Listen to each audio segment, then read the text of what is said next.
Superman is my favorite superhero of all time. That's it. That's the statement. For anyone who wants to cry about it in the comments and school me on how Batman is much cooler or how Marvel is the superior universe, please be advised that I don't give a Superman is the superhero. I don't give a shit what anybody says. He is the supreme leader, the ultimate icon. In every possible metric, he makes every other superhero in existence his bitch, and nobody can say anything about it. Alright. Cool. Now that we've established the basics, let's talk about the damn thing. I saw Superman 2025 in theaters. A couple times, actually. And I have a lot of thoughts. Now, to be completely transparent, while Superman is my favorite superhero of all time, I do have to admit that I have a complicated relationship with Superman in live-action adaptations. Yeah, that's right. I'm gonna be that asshole in this video. Surprise, surprise, I'm a fucking nerd, and I like comic books, so I have opinions about this shit. Now, don't get me wrong, I said I had a complicated relationship with live-action Superman. I didn't say I'm a hater of live-action Superman. I actually quite like a number of them. Some of them I even love. You used to call me on my cell phone. Okay, I need to calm down. But also, this video is brought to you by Opera. Yeah, you know me and my browsing and incessant need to look for information about whatever I'm talking about. And I know a lot of you are like me, and boy, do I have the thing for you. Opera, if you're not aware, is an internet browser that is quite helpful. It is intuitive, practical, and full of smart features that make your web browsing experience more efficient and pleasant. You can, for example, find Aria on Opera. And I'm not talking about the Game of Thrones one. Aria is Opera's built-in AI tool that allows you to do a whole lot of things. You can activate it by using the shortcut Command/ or Control/, and you can ask it anything. Get quick summaries, write text, explain complex stuff, even get help with code or research. And all of that without switching tabs or losing your place. It's fast, context-aware, and super helpful for anyone who lives online and needs answers now. It's a super practical feature that doesn't distract you. And speaking of which, did you know Opera allows you to detach videos and have them float on your screen wherever you want? So yeah, if you're watching a YouTube video and you want to do something else while still being able to watch, you can just detach it from its tab, resize it however you want, and have it continue to play on the side while you do other things. And if you want to keep the video tab but still focus on something else,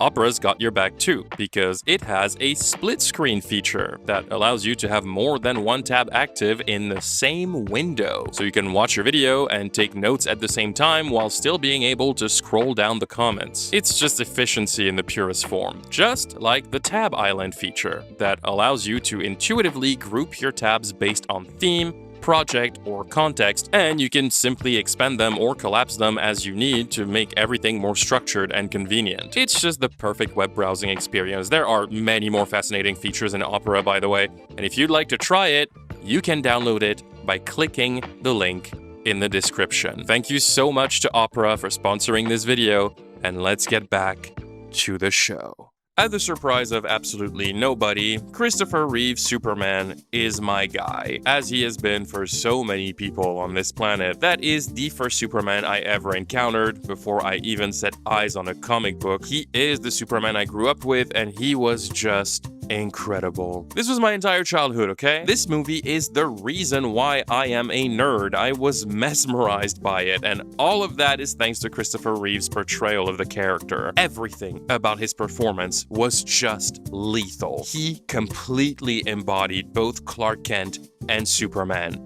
because yes, he plays them like two different characters. He changes the way he carries himself, the tone of his voice, the sense of confidence when he becomes Superman. It was great. This movie is everything. It overwhelmed me with a sense of wonder and joy, and it forever turned me into a comic book obsessed piece of shit. The 1978 Superman was a historic hit. This movie made $300 million at the box office in 1978. I don't know if you realize how much money that is. Adjusted for inflation, that is a box office run of $1.5 billion in today's money. $1.5 billion. This movie was easily holding its own against the Avengers movies, the Harry Potter movies, Star Wars, you name it. This thing was a titan that took the world by surprise, actually, because in the 70s, the idea of making a film adaptation of a comic book character, let alone a superhero, was an idea that everyone found completely stupid. People did not believe in this movie when it was being made. Nobody was rooting for Superman. Christopher Reeve talked really openly about how people were telling him he was throwing his career in the garbage by doing this project. They truly believed this was the worst decision an actor could make. Really, I cannot stress how much everyone in the industry was being a hater towards the Superman project,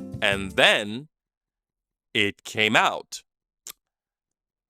And everybody shut the hell up. I wish I could have been alive to witness the phenomenon that 1978 Superman became in pop culture. This thing had everybody in a chokehold, so much so that we are still talking about it 50 years later. But guys, I'm a millennial. I was born in 1994. I was at my prime childhood years in the 2000s. You know what that means? Oh yeah. I grew up watching Smallville. Now, Smallville might be cheating a little bit because Tom Welling says all the time that he doesn't like when people say he played Superman. He considers he played Clark Kent because Smallville is the story of Clark Kent in the years leading up to him becoming Superman. But let's be very real here. After a certain point, Smallville just became a Superman show without the suit. That's right, I said it. Who's gonna do anything about it, huh? Who's gonna do anything? Bro was fighting Brainiac, General Zod, and Doomsday and assembling the Justice League before becoming Superman? Get the fuck out of here. After season 4, this was a Superman show. I don't give a shit. And I will say, I liked Tom Welling as Clark Kent. I liked Smallville in all its cheesiness and its 2000s camp. I mean, admittedly, the show kind of lost me in the second half there, but I don't care. I will always remember the feeling of sitting down with my brother to watch those first episodes when they came out. Pure joy, pure wonder. Somebody save me. And I think this show existing is also the reason why I laugh when right-wing people complain about Superman 2025 being political. It's a movie that is pro-immigrant. What has the world come to? This is not what Superman was about back in my day. I told Javier he'd be safe here, and I meant it. I want to help this boy as much as you do. All he's trying to do is find his mom. I know, but we have to go through the proper legal channels. Was it legal when you forged my adoption papers? I'm an illegal immigrant, Mom.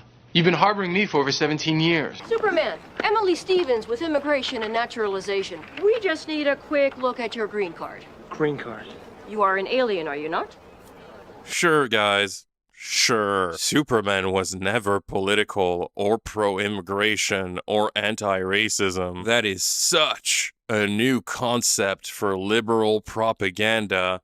Never seen before back in the old days. And above anything else, Smallville also gave us the greatest Lex Luthor of all time. Because yes, 25 years later, I genuinely still believe Michael Rosenbaum's take on Lex will never be beaten. He's just too good. And I also grew up with two great Lois Lanes. Margot Kidder was the blueprint for decades, and Erica Durance really made that role her own, and she nailed it. Honestly, the 2000s was a great era to be a Superman fanboy.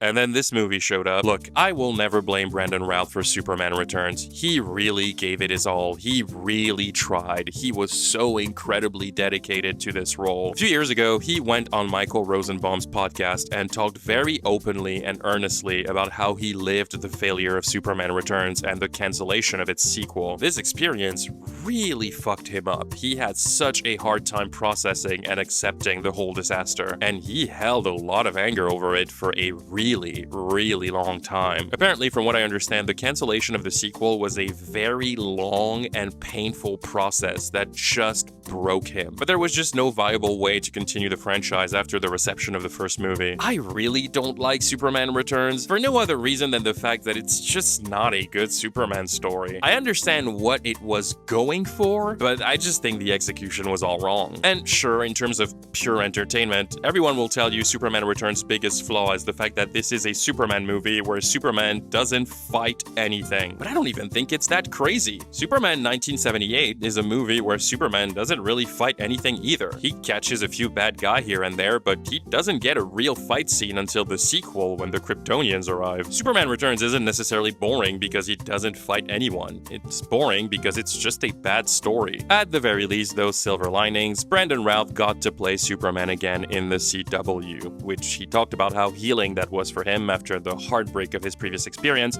and good for him.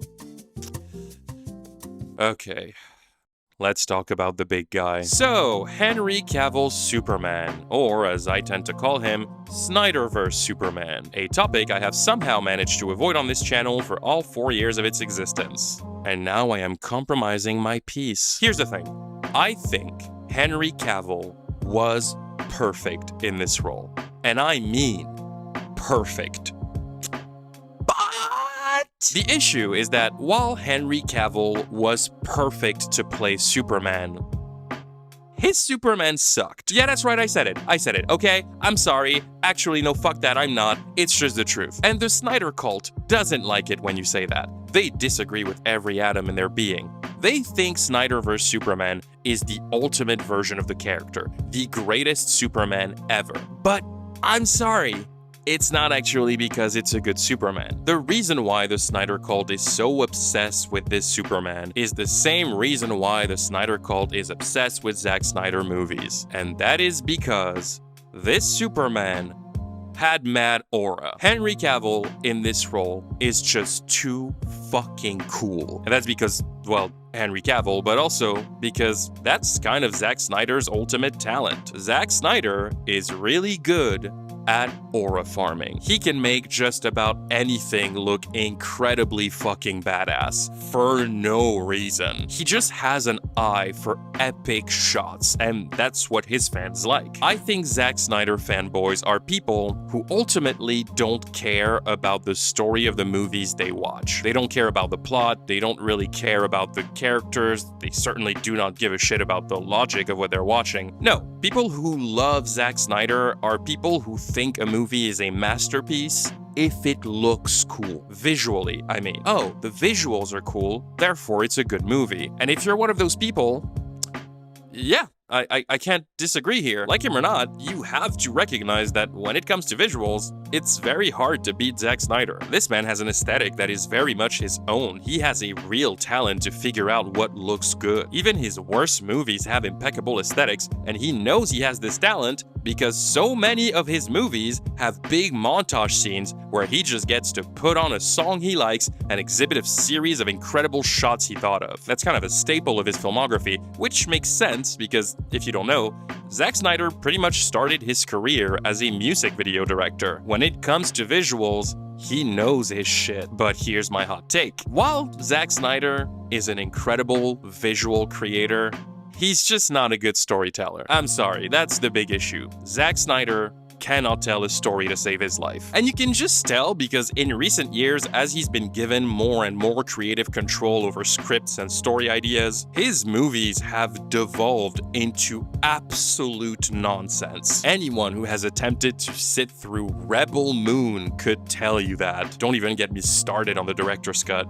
Again, he knows he's good at creating epic shots, and you can tell he's passionate about it. He talks extensively about treating his shots like paintings, and that's why he loves using slow motion. But that is also his flaw, because he doesn't value storytelling over that. He's the type of director who is ready to completely abandon the logic of his story or the logic of his characters because he has an idea for a cool shot. Like Superman hovering over this flooded city and just watching people in distress as they raise their hands for help. Why are you just standing there?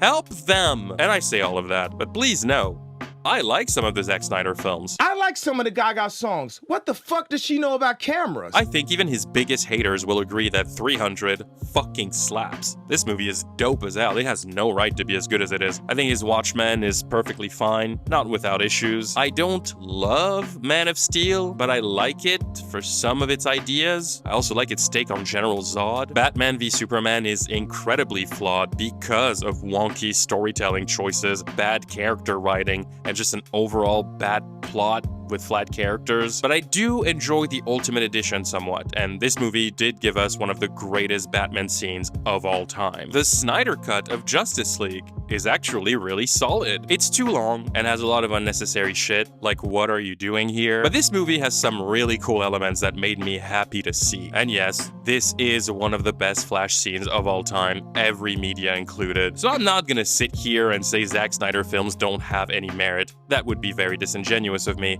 But I also just can't pass up the fact that he's just not a good storyteller. He's more concerned with things looking badass than things being faithful to the source material, consistent, and unfortunately, I do believe his take on Superman is the greatest offender of this habit of his. But then, there's the Superman that came after Henry Cavill. Nope, not this one. Aw, man. This one. Tyler Hoechlin's Superman is, I believe, the most comic book accurate live-action Superman to date. Which is an insane thing to say because everybody who watches this channel knows how I feel about CW shows. But guys, I promise you, Superman and Lois has one of the greatest live-action Superman of all time. Tyler Hoechlin fucking bodied this role. It's ridiculous how good he is. And I think he served as a perfect transition point for the Superman we ended up getting in 2025. Fucking finally. God damn it. Okay, I've made you wait long enough. Let's talk about it. I think Superman 2025 is really good. Not great, but really good. To be completely honest, in the months leading up to its release, I started to feel a little nervous about this movie. I kinda struggled with it. There was a lot of marketing. Warner Brothers pushed the shit out of this movie. Even my grandparents knew it was coming out, and my grandparents are all dead. There was just so much out there, and I watched the trailers, and the trailers made me feel weird. I couldn't help but get the sense that a little too much was going on. I started to get worried about the insane amount of characters we were being shown, and I truly started to wonder if this movie was gonna try to do too much too soon. The simplest way I have to describe it is I just found the trailers very overwhelming, and given the current climate in Hollywood, that made me scratch my head. Because this movie is coming out at a very particular time in pop culture. A time where superhero movies have lost quite a bit of popularity. It's been pretty rough in the last few years, and a lot of people are talking more and more about the infamous superhero fatigue. The prophecy that foresees the end of the genre at the hand of corporate greed. Well, if there is any debate to be had over it, Superman 2025 is the proof that superhero fatigue is not a thing. Audiences aren't tired of comic book movies. Audiences are tired of bad movies. And unfortunately, the last few years haven't been all that glorious for the genre. Between the DCEU crashing and burning with flop after flop after flop until they finally decided to pull the plug and start again, the Sony villain universe being a masterclass on how to put the lowest amount of effort in your project, and the MCU quite literally losing the plot by trying to triple the number of yearly releases only for the sake of prioritizing quantity over quality, making the last two phases of the franchise a largely forgettable series of slop projects with a few good ones here and there, and leading to their first series of box office bombs and a generally negative reception to most of their entries. Needless to say, it's been quite an embarrassing few years for superhero media. It was very easy for me to be skeptical about Superman. But my only silver lining, my only saving grace, the only thing that kept me in check is the fact that this movie was being directed by James Gunn. And James Gunn has never given me a reason to doubt him. So I waited for D-Day, and I finally sat down in a theater on opening night, and after years of wait, Superman finally began.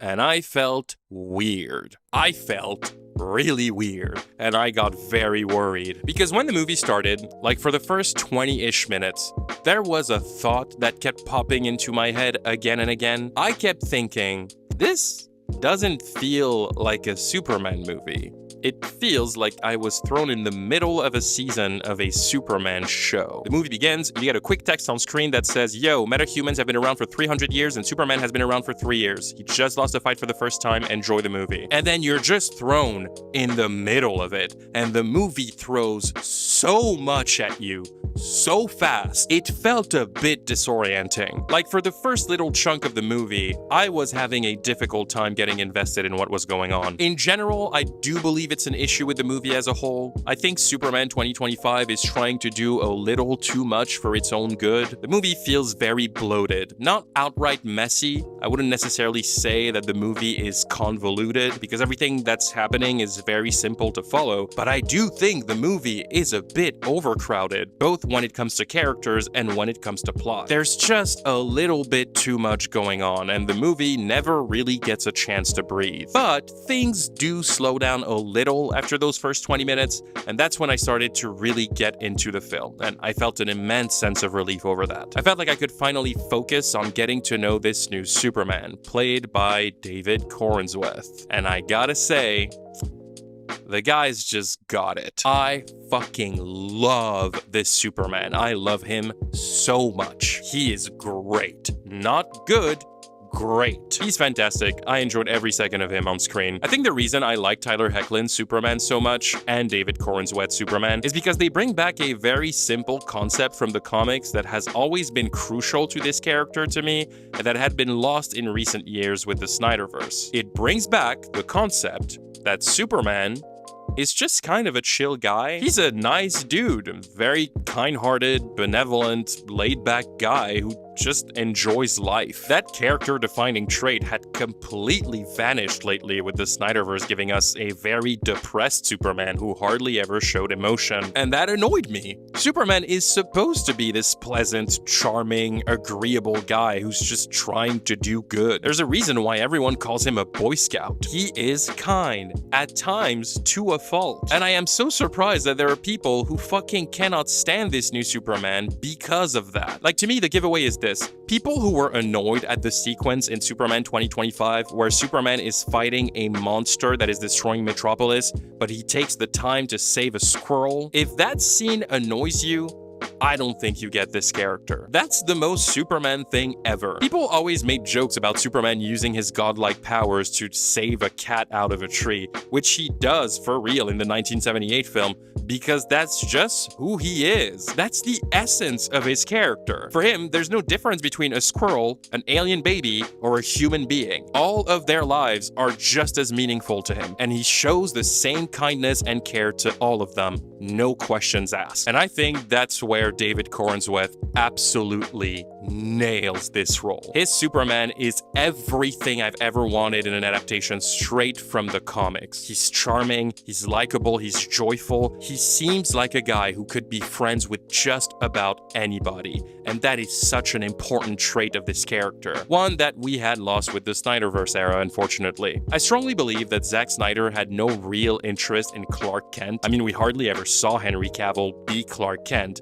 And when he was just being the same deadpan guy as when he's Superman, somehow with even less emotion. Zack Snyder was interested in Superman's powers because they're cool and he can make cool shit with it. But the character, I don't think he gave much of a shit. And the issue that I have with Snyderverse fans is that they have come to believe that Superman should be like Henry Cavill's Superman. That this is what the character is. They want a Superman that acts like Batman. They want him to be dark and broody and fucking miserable all the time. But the Snyderverse Superman, as much as I love Henry Cavill in the role, is just not Superman, and he is even less Clark Kent. Henry Cavill's Clark Kent is the most empty representation of the character we've ever had, which sucks because I think if he had been written correctly, Henry would have killed this. And listen, it's not to say that Superman in the comics doesn't have dark moments, especially in Elseworld stories. Please refer to Injustice Superman. That motherfucker was scary. For anyone who doesn't know, the Injustice saga is an Elseworld storyline where Superman is tricked by the Joker, and he accidentally kills Lois Lane, who was pregnant with their child. A horrifying act the Joker tricked him into doing to distract him while he bombed Metropolis. After that, Superman snaps, he murders the Joker in cold blood, and then makes the choice to override all of his morals, and he becomes a dictator, proclaiming himself the ultimate authority on Earth, essentially turning the entire world into his kingdom so that he can protect humanity at all costs, even if it means robbing them of all of their liberties. Naturally, Batman doesn't like that at all, and he begins a crusade to take down Superman's regime, which starts a world war of gods that sees all of the heroes and villains of the DC universe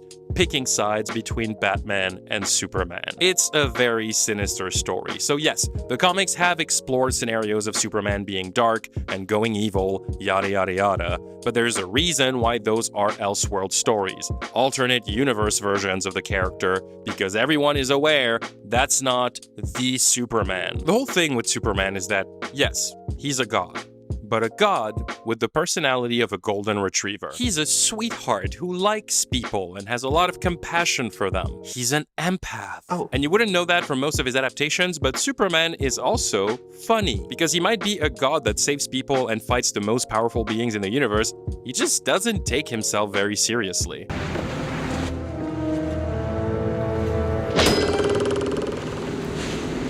Bad vibrations? See, I've lived in Metropolis most of my life, and I can't figure out how some yokel from Smallville is suddenly getting every hot story in town. Well, Lois, the truth is, I'm actually Superman in disguise, and I only pretend to be a journalist in order to hear about disasters as they happen and then squeeze you out of the byline. You're a sick man, Kent. You asked. Hi there. Something wrong with the elevator?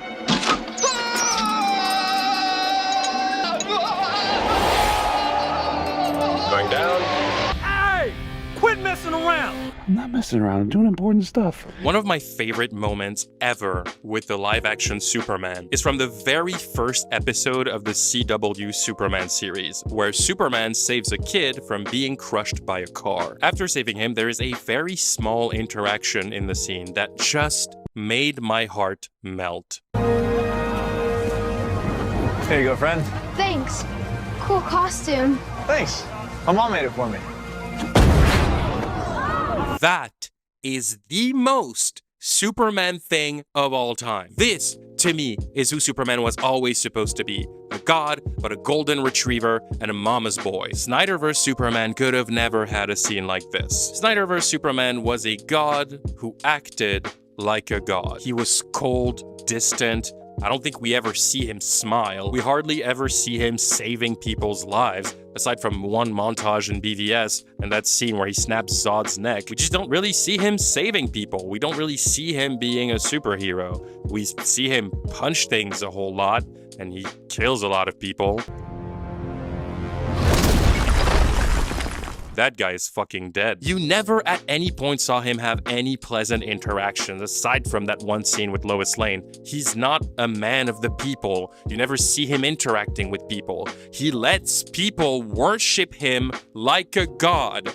Are you kidding me? Clark Kent, little Kansas boy, would never let people worship him like a god. And again, that's not a Henry Cavill problem. Everybody knows Henry Cavill can play charming and pleasant Superman-like. He just never got the script to do so, because the people handling the Snyderverse fucking hated Superman and clearly did not understand him. There's a reason why they refused to greenlight a sequel to Man of Steel for an entire decade. Anyways, I'm not going to elaborate more on that now because it would take too much time, and because, spoiler alert, I've been working on a whole video about the downfall of the DCEU for a few months now, so I will address way more of this at the appropriate time. The bottom line here is, I think Snyderverse fans don't care to have an accurate Superman. They don't care to have a well-written Superman, a well-written Clark Kent.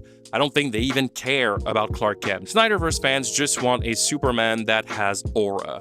Everything else be damned, he just needs to be a Chad. He just needs to look cool. And because Henry Cavill embodied that perfectly, they will always think that any version of Superman that is lighter, kinder, more comic accurate is lesser than the Cavill man.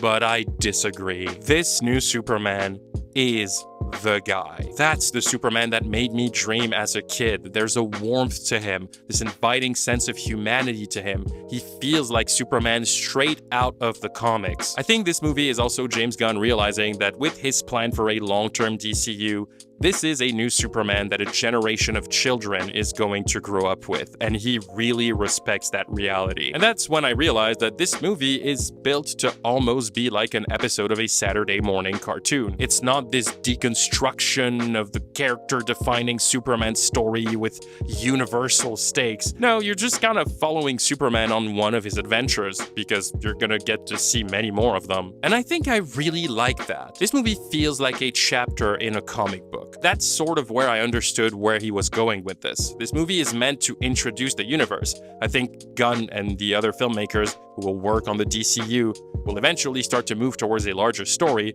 probably leading to a Justice League or Justice Society movie. But this is just kind of an introduction chapter, and I think we needed that. Some things with stakes that don't feel super dire, and that is just lighter. He wanted this movie to be fun, bright, non-heavy, and easy to watch, and he succeeded at doing that. Superman 2025 is the definition of a crowd pleaser. Sometimes it is to a fault. There are a couple of scenes where it feels like the movie refuses to sit in its own emotional weight. There are a few moments where the movie tackles something emotional, and just as I am starting to get into my feels about it, the scene is interrupted by a joke to break the tension. And sure, it works in terms of the banter, because thankfully, the rest of the cast is also pretty fucking awesome. Rachel Brosnahan as Lois Lane is one of the best casting choices in recent memory. I legit cannot think of anyone who could fit that character more. She's so good as Lois, it's ridiculous. She's charming, smart, funny,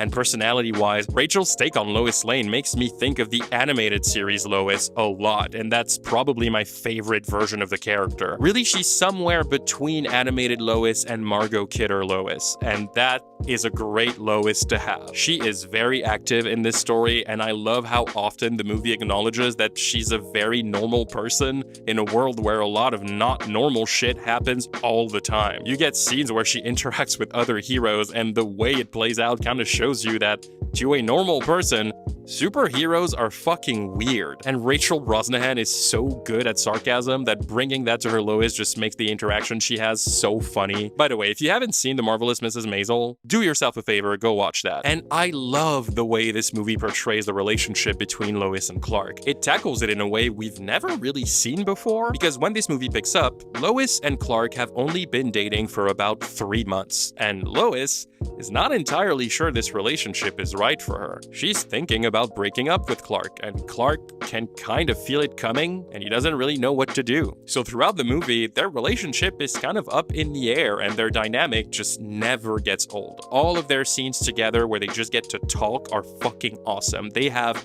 the perfect chemistry for Lois and Clark. Nicholas Hoult is a great Lex Luthor. I love his take on the character. Granted, his Lex is a tiny bit underwritten, but he's also designed to feel like a cartoon villain, and he succeeds at that. I think the movie does a great job at showing that Lex is intelligent and incredibly dangerous, but he's also a petty man-child who does all this shit only out of jealousy. His hatred for Superman is simply due to the fact that Superman is everything he wishes he was, and he finds it unfair. If you really think about it, this entire movie is about Lex throwing a temper tantrum, and I think that's fucking hilarious. Granted, his evil plans in this movie don't make a lot of sense.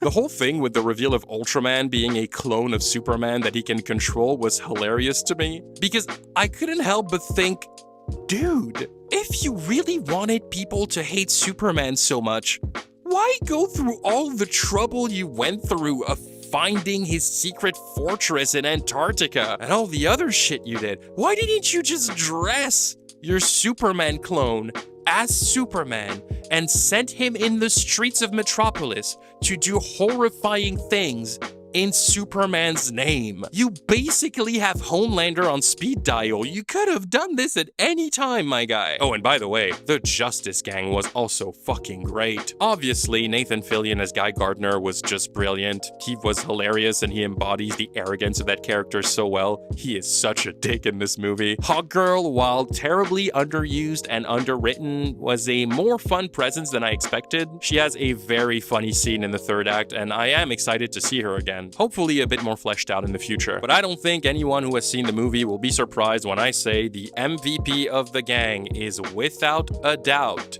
Mr. Terrific, a character for who I admittedly had zero expectations, but fuck me, he was so cool. My favorite part of this experience is halfway through the movie when I suddenly realized that the actor playing him played the bad guy in Twilight, and that made me laugh out loud at a moment where nothing funny was happening, so some people in theaters probably think I'm unwell. Mr. Terrific was great, absolute show stealer, and he has one action scene that is very Guardians of the Galaxy coded that was very fun to watch. And this is while I never thought I would be coming out of a Superman movie desperate to see more of Mr. Terrific. Oh, and I'll be honest, when it was revealed that Crypto the Superdog was going to be in this movie, I was a bit worried, admittedly. And while I do think that Crypto took a lot of space in the movie, maybe a little too much towards the third act, I also think he's adorable and hilarious, and I'm very happy that he was in this movie. And now that I know he's Kara's dog, I know what they're gonna do next. There is a reason they wanted you to be attached to that dog, and it relates to one of the greatest Supergirl stories ever written.